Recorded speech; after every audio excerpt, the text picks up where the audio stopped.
Good Monday morning, everyone. I'm Myra and Sorry here for Wave Now. We are going live to a press conference. Planned Parenthood is talking about the second anniversary of the Dobbs decision. Let's listen in. They know better than you about your own body. Over the last 2 years, we've watched as abortion opponents attack sexual and reproductive health care on all fronts.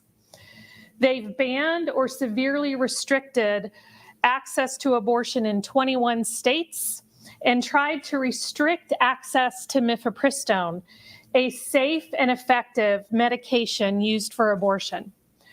In Louisiana, they just passed a law to classify mifepristone as a controlled substance.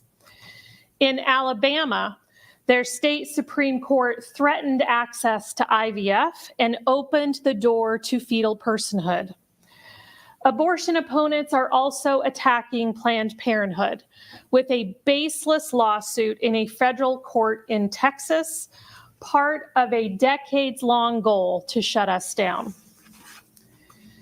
These attacks have ripple effects across every state, and their shared goal is very clear: banning abortion nationwide and making sexual and reproductive health care inaccessible. The impact extends far beyond reproductive health.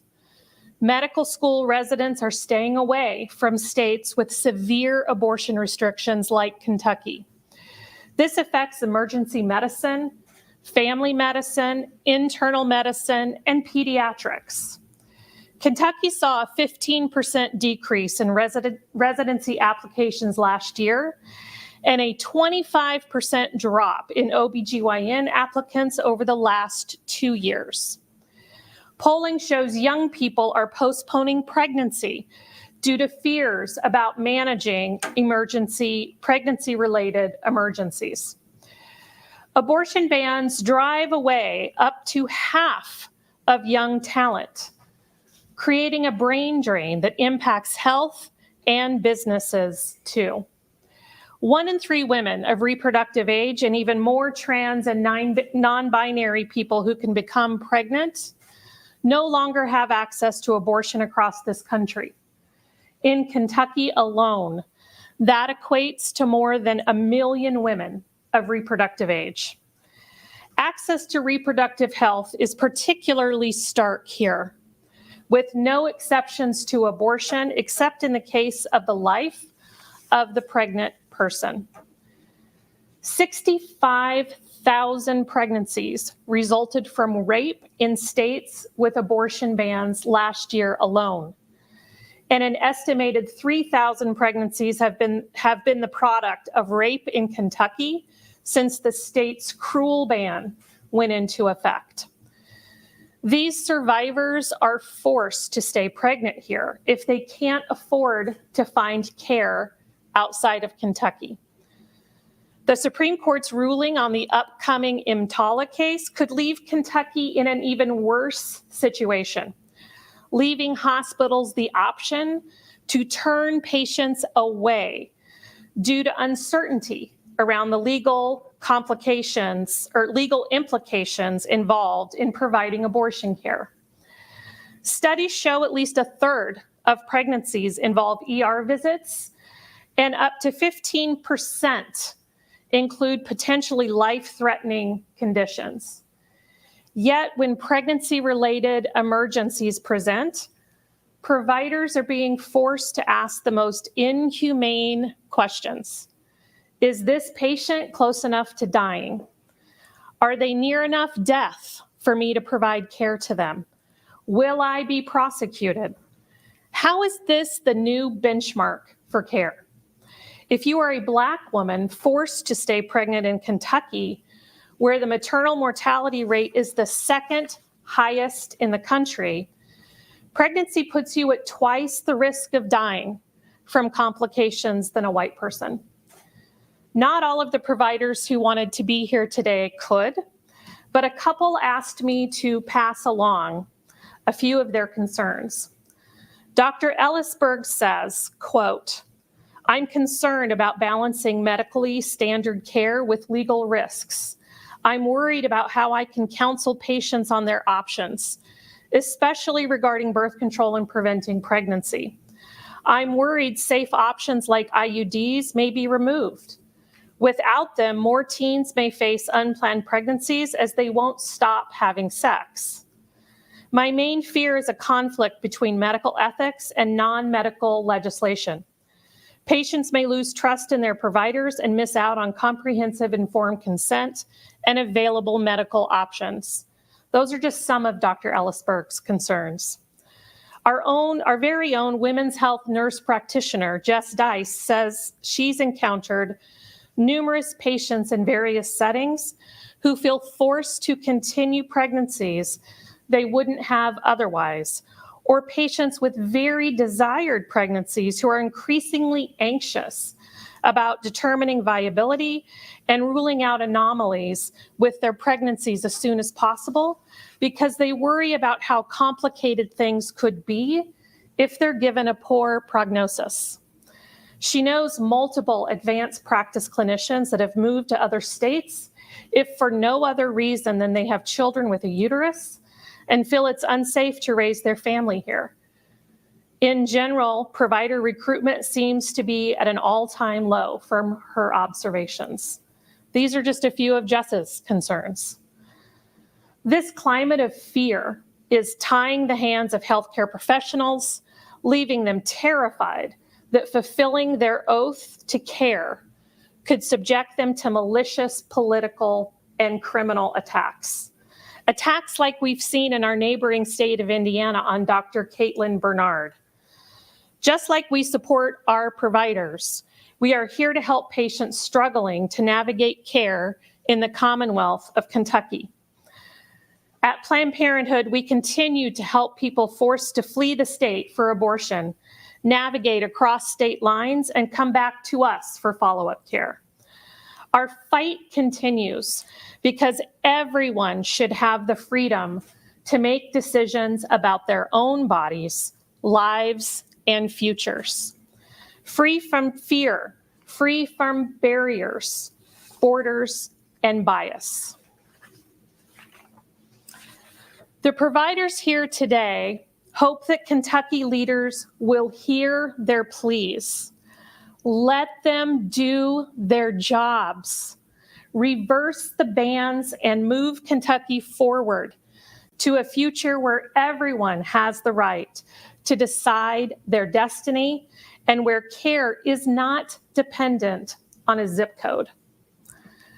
It's my great honor to introduce next Congressman Morgan McGarvey.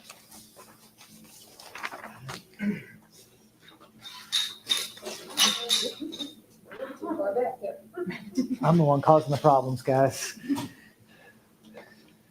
Everybody good? Good. Christine? Good. Thank you all for being here today. Thank you for your wonderful but sad and sobering remarks. I'm going to put this very simply. The law in Kentucky is extreme, it is cruel, and it is harming women and families. 2 years ago, we all gathered in shock as for the first time in the history of our country, the Supreme Court took rights away from people in this country. I don't know how the rest of you felt. For me, there was maybe a glimmer of a silver lining. But yes, the Supreme Court did this unthinkable thing, but that we'd fix it. But here we are, 2 years later, and the law in Kentucky is extreme, it is cruel, and it is hurting women and families. Look at what's happened. You cannot get an abortion in Kentucky for any reason unless somehow a doctor determines that you are about to die. The calls we've gotten in our office are awful. The person who called because she went in for her 20-week appointment, and they found no skull, absence of an abdomen, and no chance of viability. Under Kentucky's law, she would be forced to carry for another 20 weeks and then have a C-section to take out a non-viable fetus, because without a skull, that's the only option for birth. We've gotten calls from people who've gone through IVF, who desperately want to start a family, but something goes wrong. We've gotten calls from women who are just denied the basic right to make their own reproductive health care decisions. It is wrong, it is extreme, and it is cruel. And I didn't think we'd still be here 2 years later, but here we are. And what had happened is the decision in Dobbs was not the end point for the people in opposition to women and doctors being able to make their own healthcare decisions. It was the beginning. And what we see in Washington right now, it's not just abortion rights under attack. IVF is under attack. We saw what happened in Alabama.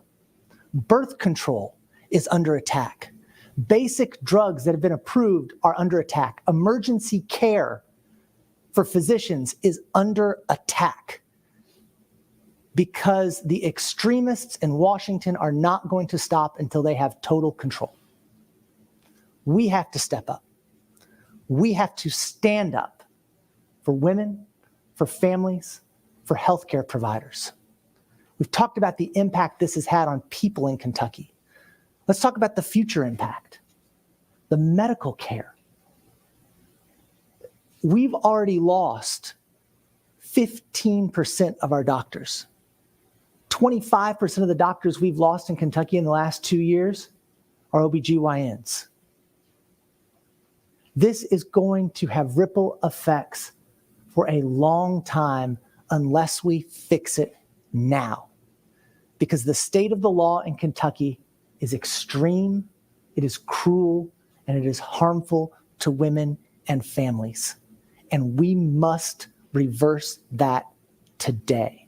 I'm so grateful for all the people here, for all the work they've done, for our physicians, for our providers, for Planned Parenthood, for the ACLU, and all of us who are seeking to reverse this trend to make life a little better and a little easier, to put the basic decisions of family planning back where they belong, in the hands of women, families, and physicians. Thank you all very much.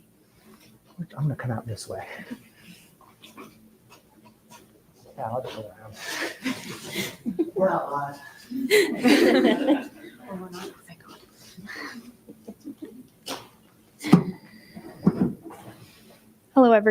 Can you all hear me?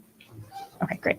Hello, everybody. My name is Dr. Caitlyn Thomas, and I'm a generalist OBGYN here in the state of Kentucky. On the second anniversary of the Dobbs decision, I'm here to discuss the difficulties of being an OBGYN here in the state of Kentucky. Even with modern contraception, roughly half of pregnancies are unplanned, and half of those are undesired. This leaves Kentuckians with a difficult decision with what to do with their pregnancies. Individuals who are not in physical, financial, or emotional states to continue pregnancies are left with a difficult decision on whether they to travel out of state for an abortion or to continue pregnancy in suboptimal conditions. Furthermore, this creates a dichotomy where only those with means are able to have full control of their reproductive decisions, leaving those most vulnerable without appropriate options. Also, because these laws are made without physician guidance, they make little medical sense and put physicians and hospital administrators in difficult decisions when it comes to legal abortion care, as well as miscarriages and ectopic pregnancies. This makes many OBGYNs fearful of practice and forces hospital administration to create reactionary policies that delay care and harm patients both physically and mentally.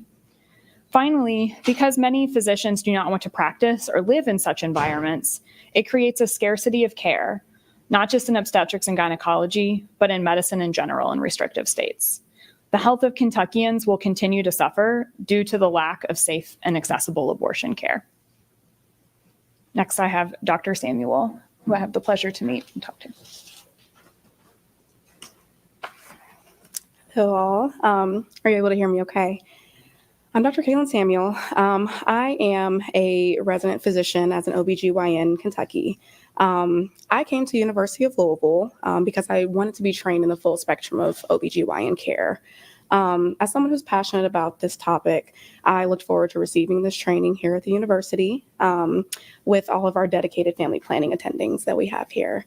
However, on my first day of residency, what a great day that was meant to be for me, and it actually was marked by the overturn of the Roe v. Wade decision. So prior to even seeing my first patient, I was realizing that my care would be compromised that day. Almost immediately after this decision, all abortions were stopped in Kentucky. I've seen this happen once before, a few months prior to this decision as a medical student in Cincinnati. That day, I remember working with some of my attendings and hearing about patients presenting to the clinic that day for their procedures and being turned away. I could only imagine at that time exactly how they were feeling, the fear that they were experiencing at that moment, and the immense frustration that I was feeling as a provider that day. And now in Kentucky, with this halt in care, thanks to the overturn of the Dobbs decision, this frustration has continued for me.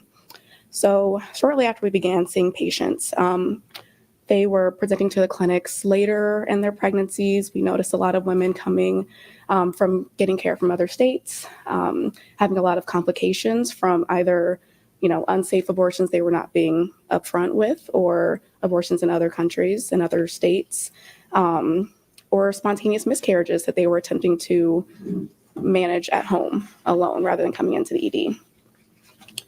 We're now seeing women come in with all these complications, seeing women carry pregnancies to term with even more complications that come with pregnancies, women who are very, very high risk for all of these complications, both during pregnancy and after being forced to carry these pregnancies to term.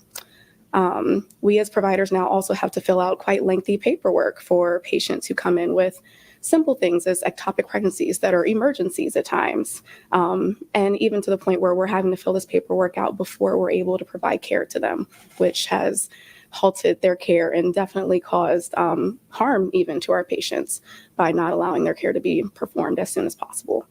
The barriers to care have increased exponentially for both our patients and for providers, mostly because of fear of legal ramifications also from the providers.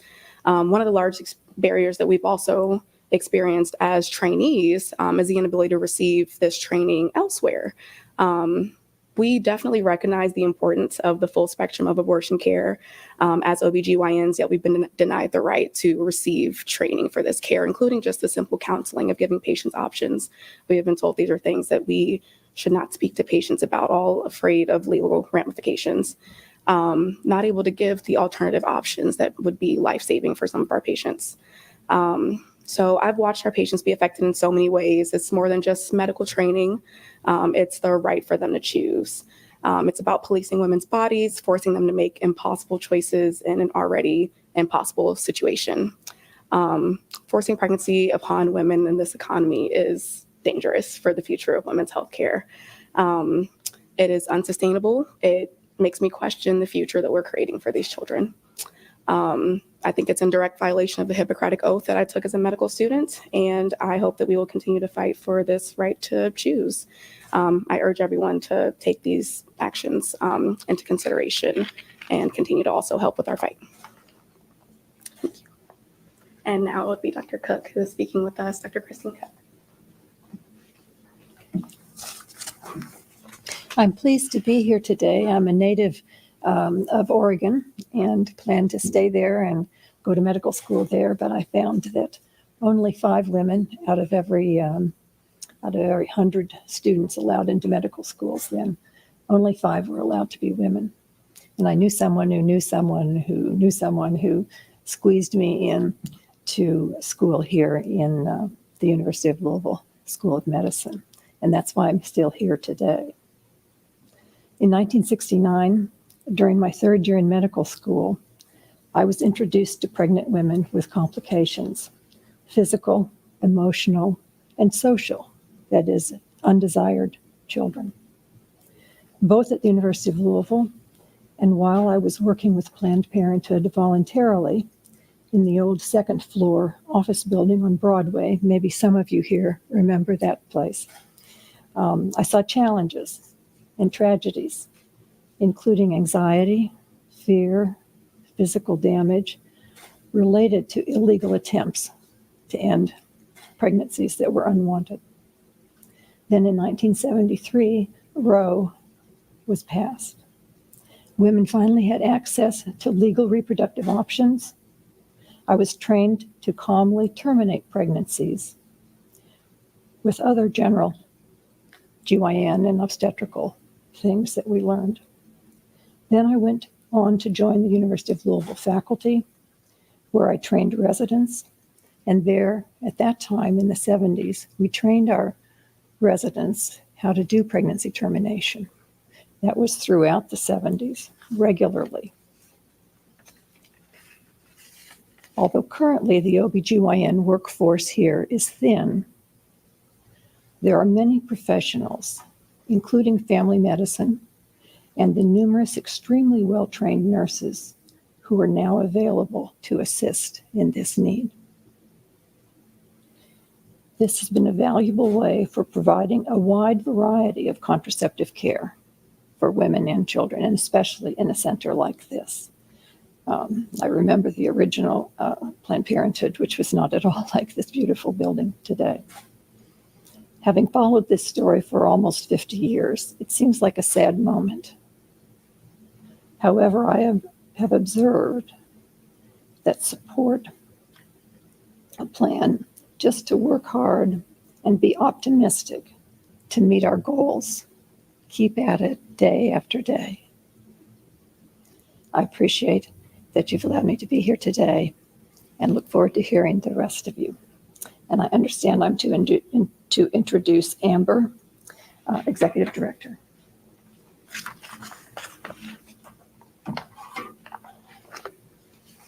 Thank you all so much. I'm Amber Duke, Executive Director of the ACLU of Kentucky.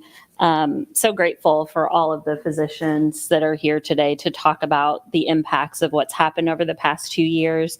I'm going to give a lot of my comments have actually been covered. So I want to give a little bit of background on the legal front of where we have been in Kentucky. So there are 2 abortion bans that are in effect in Kentucky that have been blocking access to essential reproductive health care, forcing people to either flee the Commonwealth in search of care, or if they want to remain here, to remain pregnant against their will.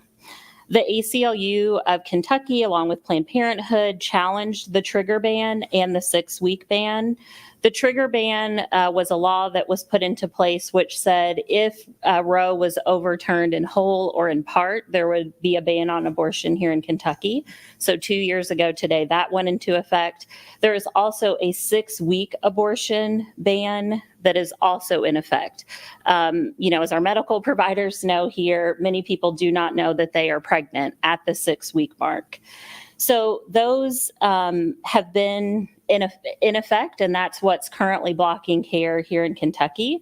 We challenged those 2 bans in state court once federal constitutional protections fell away.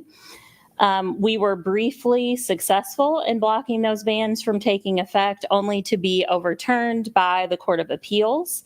We took an appeal to the Kentucky Supreme Court only for our case to be dismissed in an unprecedented ruling that said doctors did not have standing to bring rights claims on behalf of their patients.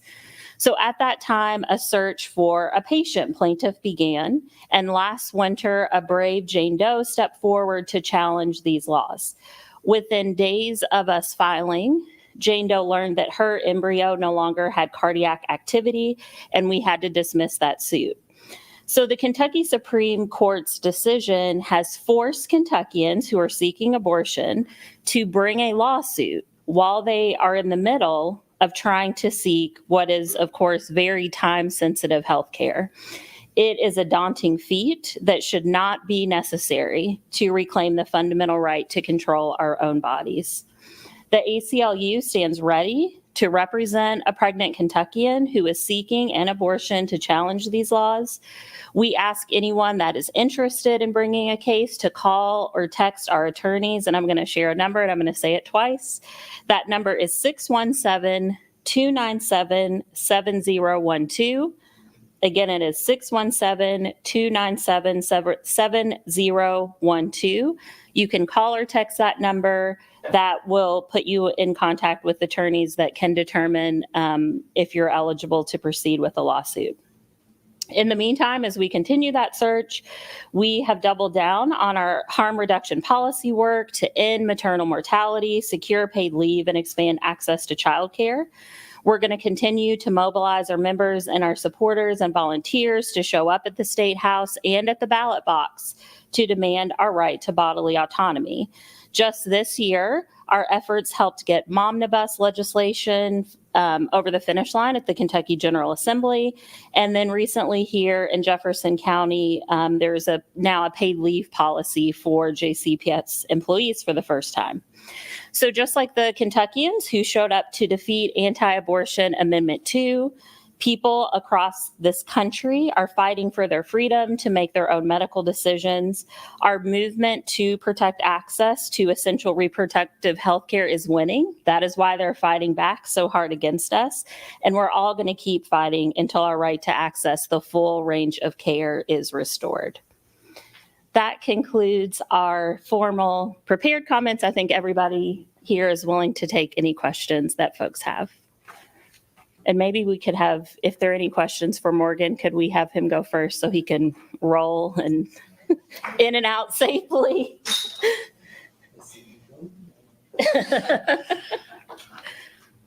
Anybody have any questions? It's a quiet group this morning, guys. It's Monday, all right. No questions, then I'll Okay, if no roll questions, we'll. backwards. I do have a question, but it wasn't for Mr. Perfect, you got me. Is anyone able to address what obstacles Planned Parenthood is still working to overcome when it comes to helping women who are seeking options, but also remain within the legalities of what you're able to do? Yeah, I guess I should come back up here. So, unlike extreme lawmakers in Kentucky, Planned Parenthood, we have not turned our backs on our patients. We have a team of patient navigators in place that help patients access pathways to care outside of the state of Kentucky. Many times that is connecting patients to financial resources. It is helping to provide underwrite costs for travel, for sometimes hotel stays. So Planned Parenthood is still able to refer patients and able to help patients access care safely in another state and then take care of their needs when they come back home.